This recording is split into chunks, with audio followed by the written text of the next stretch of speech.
여러분 굿모닝, 좋은 아침입니다. 오늘부터 요한계시록을 함께 읽어 나가겠습니다. 제가 1장 1절 8절 그리고 17절에서 20절까지의 말씀을 먼저 읽어 드릴게요. 예수 그리스도의 계시라. 이는 하나님이 그에게 주사 반드시 속히 일어날 일들을 그 종들에게 보이시려고 그의 천사를 그 종 요한에게 보내어 알게 하신 것이라. 주 하나님이 이르시되 나는 알파와 오메가라. 이제도 있고 전에도 있었고 장차 올 자요 전능한 자라 하시더라. 두려워하지 말라. 나는 처음이요 마지막이니 곧 살아있는 자라. 내가 전에 죽었었노라. 볼지어다 이제 세세토록 살아있어 사망과 음부의 열쇠를 가졌노니 그러므로 네가 본 것과 지금 있는 일과 장차 될 일을 기록하라. 네가 본 것은 내 오른손에 7별의 비밀과 또 7금 촛대라. 7별은 7교회의 사자요 7촛대는 7교회니라. 아멘. 요한계시록은 조금 어렵게 느껴질 수 있는 성경입니다. 또 요한계시록을 읽다 보면 좀 두려울 수도 있습니다. 우리가 쉽게 이해할 수 없는 많은 상징들이 담겨 있고 또 교회를 향한 극심한 박해와 또 순교에 대한 기록들이 있기 때문에 요한계시록을 읽을 때 때로는 두렵기도 하죠. 이게 되게 어려운 성경이기 때문에 많은 이단들이 요한계시록을 이용해서 자신들의 교리를 만들고 또 사람들을 미혹하기도 하였습니다. 그래서 성도들은 요한계시록을 읽는 것을 두려워하기도 하고 또 의식적으로 피하기도 하죠. 그러나 요한계시록은 아주 중요한 하나님의 진리가 계시가 담겨있는 말씀입니다. 우리가 반드시 자세하게 읽어봐야 하고 또 이 속에 담겨있는 하나님의 뜻을 우리가 깊이 발견해야 되죠. 요한계시록을 읽기에 앞서서 우리가 먼저 알아야 할 중요한 원리가 있습니다. 첫 번째는 요한계시록은 오늘 우리 시대 또 종말을 임박한 성도들을 향한 하나님의 말씀임과 동시에 1세기에 로마 제국을 살아갔던 초대교회 성도들을 위한 말씀이었습니다. 1세기 초대교회 성도들을 향하여서 동일한 말씀을 하신 하나님께서 오늘 우리 시대 또 종말을 임박한 성도들에게도 동일한 말씀을 주신다는 거죠. 1세기 초대교회에 주셨던 하나님의 메시지와 오늘 우리 시대에 주셨던 하나님의 메시지는 동일합니다. 요한계시록이 오랫동안 1세기부터 시작해서 20세기까지는 이 말씀이 무슨 말씀인지도 사람들이 몰랐는데 드디어 종말의 시대가 돼서 이 말씀이 열렸다. 그런 성경이 아닙니다. 그게 보통 이단들이 쓰는 원리거든요. 그래서 요한계시록을 어떤 교주가 자기가 풀었다 이렇게 말하면서 정당화시키는 거죠. 요한계시록은 그런 말씀이 아닙니다. 성경은 그런 말씀이 아닙니다. 이 요한계시록은 1세기에 초대교회 성도들에게 주셨던 하나님의 메시지이고 오늘 우리에게도 동일하게 그 메시지를 주시는데 그 메시지가 1세기의 성도들이나 오늘 우리 시대의 성도들이나 동일하게 하나님의 말씀으로 받아들일 수밖에 없는 하나님의 계시라는 거죠. 종말을 임박한 성도들에게 조금 더 요한계시록이 생생하게 다가올 수는 있겠지만 사실 본질상 원리는 다 똑같습니다. 또 하나 우리가 기억해야 될 것은 요한계시록은 핍박이나 순교, 박해가 기록된 성경이 아니라 승리가 기록된 성경이라는 겁니다. 요한계시록은 하나님의 창조사역 또 구원사역의 완성을 선포하는 성경이고 교회의 승리를 선포하는 성경입니다. 요한계시록을 읽다 보면 중간에 교회를 향한 세상의 핍박도 있고 또 순교도 있습니다. 그러나 하나님은 거기에서 머무는 것이 아니라 우리에게 결말을 다 보여주셨습니다. 요한계시록이 우리에게 보여주는 결말은 교회의 최종적이고 완전한 승리입니다. 우리는 그 승리를 바라보면서 오늘 우리가 역사 속에 살아가기 때문에 세상을 살아가며 두려워하지 않고 살아갈 수 있는 거죠. 교회는 반드시 승리할 것이기 때문에 세상은 반드시 무너질 것이기 때문에 예수 그리스도께서는 반드시 다시 오실 것이고 하나님의 나라가 이 땅에 반드시 다시 이루어질 것이기 때문에 우리는 담대하게 이 땅을 살아갈 수 있는 겁니다. 그 교회가 승리한다라고 하는 그 마지막을 보여주는 것이 바로 요한계시록입니다. 오늘 우리가 요한계시록을 읽어나가기 시작하면서 우리가 요한계시록을 쭉 읽어나갈 때에 하나님께서 우리에게 주신 메시지, 특별히 교회의 승리의 메시지, 하나님 나라의 소망에 대한 메시지를 우리가 깊이 깨달을 수 있기를 바랍니다.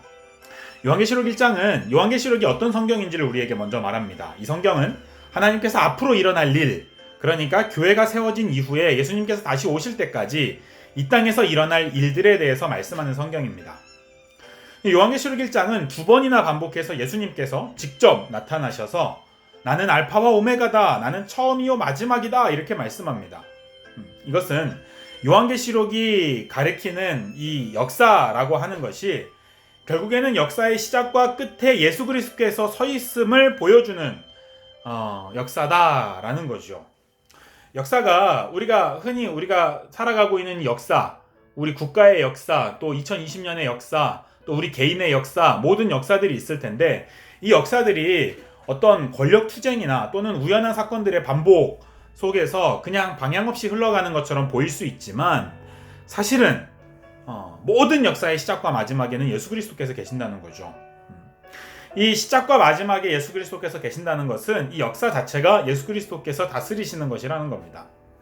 이 땅에서 일어나는 모든 일들은 결국엔 다 예수 그리스도께서 통치하고 계시고 이 땅에서 일어나는 모든 일들은 결국에는 예수 그리스도를 향하여서 흘러가고 있다는 거죠. 하나님의 계획 없이, 하나님의 허락하심 없이 이 땅에서 이루어지는 사건은 없습니다. 모든 일은 다 하나님의 뜻 안에서 이루어지죠. 왜냐하면 역사의 주인이 하나님이시기 때문에요. 그래서 예수님께서는 성도들에게 두려워하지 말라고 말씀합니다. 국가의 역사이든 조직의 역사이든 개인의 역사이든 하나님께서 통치하시니 예수 그리스도께서 주인이시니 두려워하지 말라는 겁니다. 우리는 지금 코로나 사태 한복판에서 앞으로 미래가 어떻게 될지 두려워할지 모르지만 예수님은 이 코로나 사태의 마지막에 서 계시는 분이거든요. 거기에서 지금 오늘을 지켜보시면서 우리에게 최선의 길을 열어주시고 계시는 분이거든요. 그러기 때문에 그분이 우리의 하나님이시기 때문에 그 예수님이 우리의 주인이시기 때문에 우리는 두려워하지 않을 수 있는 겁니다. 때로는 우리 삶에 많은 위기가 있을 수 있습니다. 때로는 우리 삶이 우리가 원치 않는 방향으로 흘러가기도 합니다. 그러나 두려워하지 않을 수 있는 것은 그 모든 역사의 주인이 하나님이시기 때문입니다. 그 역사를 주관하고 계신 예수님이 어떻게 세상을 통치하고 계시느냐, 그 비밀이 담겨 있는데 그 비밀을 요한계시록 1장 20절이 말씀합니다. 예수님께서는 교회를 붙들고 또 교회의 말씀을 전하고 있는 설교, 또 설교자들을 붙들고 계시면서 역사를 끌고 가신다는 겁니다. 그래서 역사의 중심은 교회입니다. 하나님은 교회를 통해서 역사를 다스리시고 설교자를 통해서 하나님의 백성들을 인도하고 계시죠. 그런데 우리가 착각하지 말아야 될 것은 하나님이 교회를 붙들고 계신다는 것이 교회를 이 땅 가운데서 가장 힘 있는 단체로, 교회를 이 땅 가운데서 가장 승리하는 단체로, 세상 어느 누구도 교회를 무시하지 못하고 세상 어느 누구도 교회를 함부로 대항하지 못하는 그런 강력한 권력을 가지고 있는 기관으로 교회를 세우신다는 말씀이 결코 아닙니다. 하나님의 교회 통치의 목적은 이 땅에서의 성공과 이 땅에서 파워가 아닙니다.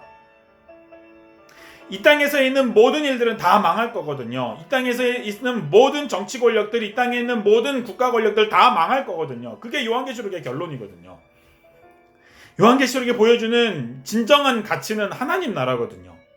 예수님께서 교회를 붙들고 계시는 이유는 그 교회를 하나님 나라로 만들기 위해서 그렇습니다. 교회를 거룩하게 하시고 교회를 든든하게 세우셔서 하나님 나라로 만드시는 겁니다.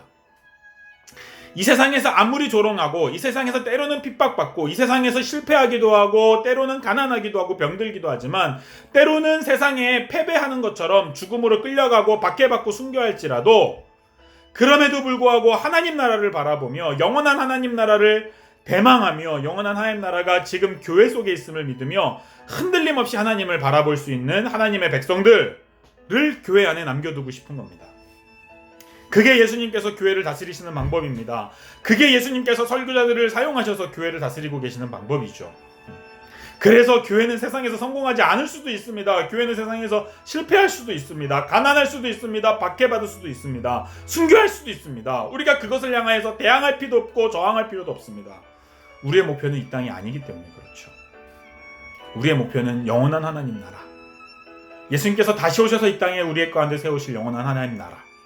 그리고 그 영원한 하나님 나라가 담겨있는 오늘 우리 시대의 교회인 거죠. 교회 안에서 하나님과 깊은 교제를 나누며 교회 안에서 성도들과 깊은 교제를 나누며 세상에서는 핍박받을지라도 교회 안에서 위로받고 세상에서는 작은 차이로 분열되었을지라도 교회 안에서는 그 작은 차이들이 하나로 묶여질 수 있는 그 새로운 날, 새로운 하나님 나라가 요한계시록이 우리에게 보여주는 영원한 소망입니다. 사랑하는 여러분, 역사의 주인이신 예수 그리스도를 믿으시기를 바랍니다. 우리 삶의 처음도 우리 삶의 끝도 예수 그리스도의 손에 있음을 믿으시기를 바랍니다. 그러므로 두려워하지 마십시오. 그리고 예수님이 붙잡고 계시는 교회를 바라보십시오. 예수님께서 붙잡고 계시는 설교자들을 바라보십시오. 그리고 예수님께서 우리에게 보여주시는 하나님 나라의 비전을 바라보면서 순전하게 이 땅을 부러워하지 않으며 이 땅을 따르지 않으며 깨끗하고 거룩한 하나님의 순결한 신부로 준비될 수 있는 성도들 되기를 바랍니다. 우리 같이 기도합시다. 하나님 아버지, 우리에게 하나님 나라를 주셨음을 감사합니다. 교회를 주셨음을 감사합니다. 하나님 말씀을 주셨음을 감사합니다. 우리가 살고 있는 역사와 우리가 살고 있는 삶의 주인이 하나님이심을 감사합니다. 두려워하지 않게 해주시고 역사의 주인, 역사의 끝에서 오늘 우리를 바라보고 계시는 우리 주님을 의지하며 살아갈 수 있는 믿음을 우리에게 허락하여 주옵소서. 세상을 부러워하거나 세상에서의 성공을 추구하지 않게 하여 주옵시고 하나님 나라를 바라보며 하나님 나라의 거룩한 백성으로 우리 자신이 준비되어질 수 있도록 은혜를 허락하여 주옵소서. 오늘도 역사의 주인이신 예수 그리스도를 바라보는 하루가 되게 하여 주옵소서. 거룩하신 예수님의 이름으로 기도합니다. 아멘.